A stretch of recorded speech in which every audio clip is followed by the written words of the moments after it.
যাবো। আজকে দলে দলে বিডিও অফিসের দলে দলে যোগ দিন।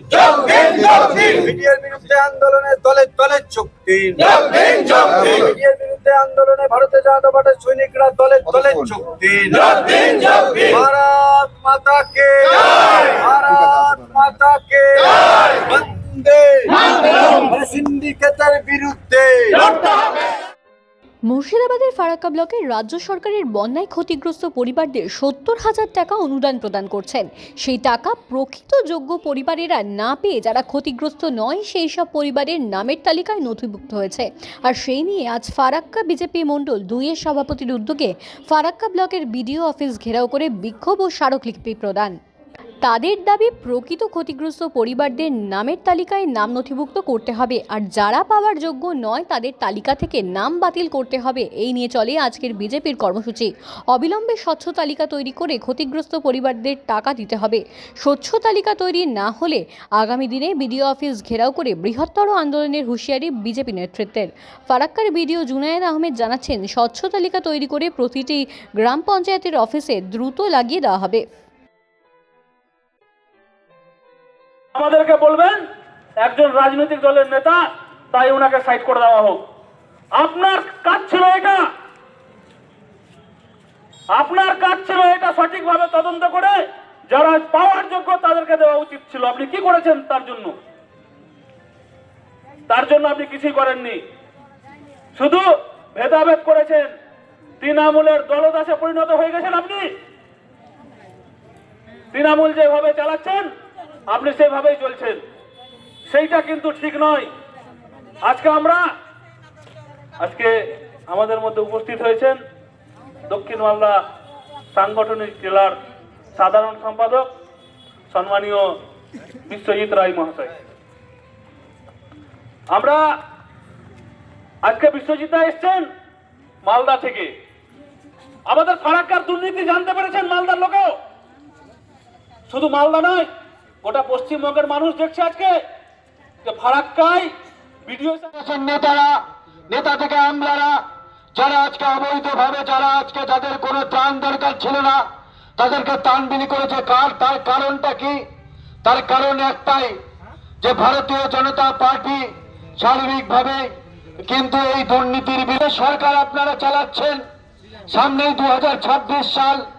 আপনারা এর আগে কিন্তু দেখেছেন সিপিএম এর সরকার চ্যুত হওয়ার পর বহু আধিকারিক আছে যাদেরকে কিন্তু বহু জায়গায় আর দেখা যায়নি, যাদেরকে দুর্নীতির দায়ে জেলের মধ্যে আজও কিন্তু এর নেতৃত্বে আজকে ফারাক্কা বিডিও অফিস ঘেরাও এবং ডেপুটেশন কর্মসূচি কি কি বিষয় নিয়ে আজকে আলোচনা হবে? আমাদের মেনলি ছিল আপনার যারা ডুবেছে বন্যাতে, যারা বৃষ্টি হওয়ার পর ওরা ত্রাণ ছেড়েছিল 532 জনে। আমরা বলেছিলাম যখন যারা ডুবেছিল ওদের জন্য ব্যবস্থা ভিডিওকেও বলা হয়েছিল, লিখিতও দেওয়া হয়েছিল যারা ডুবেছে তাদের জন্য ব্যবস্থা করে দেওয়ার জন্য। তারপরে ব্যবস্থা করে দেওয়ার পর ভিডিও বলেছিল ঠিক আছে দেবো না। প্রথমে আমরা লিস্ট দিয়েছিলাম যে 532 জন যারা আছে অযোগ্য আছে তাদের ওখানে আমরা বের করে লিস্টগুলো দেন, অযোগ্য লিস্টগুলো, সেটাও দিচ্ছে না। লিস্ট 500 দিতে চাইছে না। এখন বললো লিস্টটা দেবো, আবার যারা ডুবে আছে ইনকোয়ারি করছে, আর ইনকোয়ারি করে আবার নতুন করে লিস্টটা বানাবে, করবে। যারা যোগ্য আছে তাদের জন্য কিছু ব্যবস্থা হবে, আর যারা যোগ্য নাই তাদের কিছু কাটা হবে। ইনকোয়ারি চলছে এটা থেকে। টাকা কি ছেড়েছে? না, ছাড়েনি এখনো। কতদিনের মধ্যে ছাড়া হবে? এখনো বলতে পারছে না, ইনকোয়ারি শেষ হবে দিয়ে বলছে। এখন ইনকোয়ারি হবে, বিজয় সাহেব এটাই বললো, আবার নতুন করে আবার ইনকোয়ারি হবে।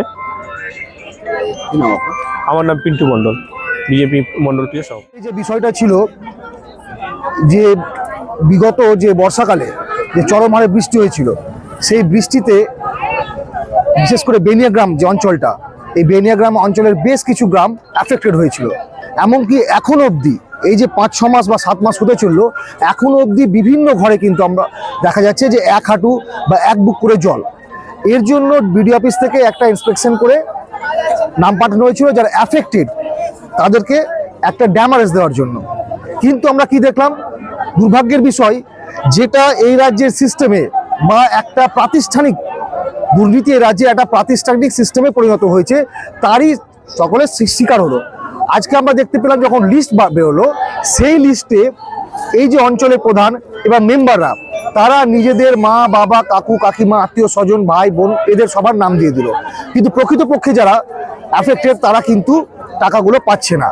এই নিয়ে আমাদের যে মণ্ডল সভাপতি পিন্টু মণ্ডল এবং আমরা সকলে বিডিও সাহেবের কাছে এসেছিলাম যে আপনি প্রকৃতভাবে তদন্ত শুরু করুন, ইন্সপেকশন করুন, এবং যে 532টা যে দেখা যাচ্ছে লিস্টে নাম এসছে সেই 532টার মধ্যে প্রায় 500 জনই ফেক, 500 জনই ফেক, হয়তো 32-32টা তারা প্রকৃত অর্থে অ্যাফেক্টেড। তাই এই যে দুর্নীতি, এই দুর্নীতির বিরুদ্ধে আমরা এসেছি, আমরা বিডিও সাহেবের কাছে বলতে এসেছি যারা প্রকৃত অ্যাফেক্টেড তাদেরকে দিতে হবে, এবং এই 532-এর মধ্যে আপনারা ডিপার্টমেন্টাল ইনভেস্টিগেশন করে যাদের ঘর জল ঢোকেনি বা যাদের ফলস নাম দেওয়া হয়েছে তাদের সেই নামটা ওখান থেকে কেটে বাদ দিয়ে আজকে যারা আছেন আর কি প্রকৃতপক্ষে যারা এসছেন আর কি বা যাদের ঘর ক্ষতিগ্রস্ত হয়েছে তাদের নামটা ঢোকানোর কথা বলেছি এবং তাদেরকে সেই টাকাটা পাইয়ে দেওয়ার আমরা ব্যবস্থা করছি। কি জানালেন ভিডিও সাহেব? বিডিও সাহেব জানালেন যে হ্যাঁ উনি ইন্সপেকশন করছেন, ডিপার্টমেন্টাল ইন্সপেকশন হবে, ডিপার্টমেন্টাল ইন্সপেকশন হওয়ার পর যদি মনে হয় যে 532 থেকে যারা সঠিক না, অযোগ্য বা ফলস ভাবে নাম ঢোকানো হয়েছে তাহলে তাদের নাম বাদ দেওয়া হবে। এই 532 জনের মধ্যে এখন কি টাকা ছেড়েছে? না, এখন অব্দি টাকা চায়নি, টাকা এতদিন হয়তো ছেড়ে দিত, কিন্তু আমাদের ভারতীয় জনতা পার্টির প্রেসারে আজকে কিন্তু উনি সেটা করতে পারেননি। কবে ছাড়বে এই টাকা বলে গেলেন?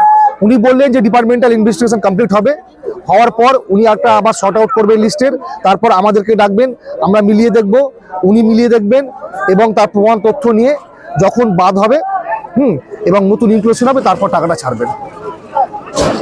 হ্যাঁ, কি নাম আপনার? আমার নাম ইন্দ্রনাথ উপাধ্যায়, আমি বিজেপি এক্সিকিউটিভ। বললাম, আবার বলছি যে আমরা আমাদের পঞ্চায়েত লেভেলে যেখানে যেখানে জল ঢুকিয়েছিল সেখানে আমরা কিছু খাবার কিছু যত রকমের হেল্প করা যেতে পারে গভর্নমেন্টের তরফ থেকে রিলিফ অ্যান্ড রিহ্যাবিলিটেশন ডিপার্টমেন্টের অন্তর্গত আমরা করেছিলাম। ইভেন আমাদের যারা হায়ার অথরিটি আছেন রাইট ফ্রম এইচডিও ম্যাডাম নিজে এবং এডিএম স্যার, ডিস্ট্রিক্ট লেভেলের স্টাফ যারা যারা ছিলেন সবাই এসে নিজে দেখে গেছেন। তারা বলেছিলেন যে এরকম যে আমাদেরকে যে কাগজগুলো এখান থেকে জোগাড় করে দিয়ে যে yes they are affected, Ganga জয়নিংয়ে আছে এরা খুবই খারাপ অবস্থায়, এদের লিস্ট বানিয়ে দিয়ে পাঠাও। পঞ্চায়েত লেভেল থেকে ওই লিস্টগুলো তোলা হয়েছে অ্যান্ড পঞ্চায়েত লেভেল থেকে ব্লকে এসেছিলো, আমরা এখান থেকে ডিউ প্রসেসে যেভাবে হয় ওইভাবেই পাঠিয়েছিলাম। ওতে 532 স্যাংশন হয়েছে। আমাদের 6টা জিপি আছে যেখানকার অ্যাপ্লিকেশনগুলো আমাদের কাছে অ্যালং উইথ CA2 রিপোর্ট এসেছিলো। আমরা এখানে প্রকাশ্যে মিটিং করে দিয়ে ওই বেনিফিশিয়ারিদেরকে ডেকে ডেকে পাবলিকের কাছে রেখেছি যে these are the beneficiaries.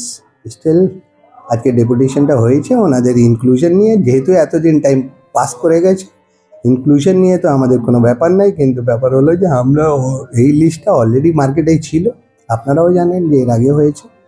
Still উনি যদি মনে করেন তো আমরা আমাদের ডিফারেন্ট জিপি অফিস যেখান থেকে যাদের বেনিফিশিয়ারিকে আইডেন্টিফাই করা হয়েছে অ্যালং উইথ ব্লক অফিস ঝুলিয়ে দেবো, ওইখান থেকে ওনারা কালেক্ট করে নেওয়া। একটাও বেনিফিশিয়ারিকে আমরা টাকা ছাড়িনি, যেহেতু মানে একটু মাঝখানে SIR নিয়ে ব্যস্ত ছিলাম, কিন্তু আশা রাখি যে খুব শীঘ্রই আমরা নেক্সট উইকে ছেড়ে দেবো। যারা আজকে তো ওনারা এরকম বক্তব্য রেখেছেন, আদারওয়াইজ আমি তো জানি যে পাবলিক জানেই সব, নাহলে এত হইচই হচ্ছে কেন।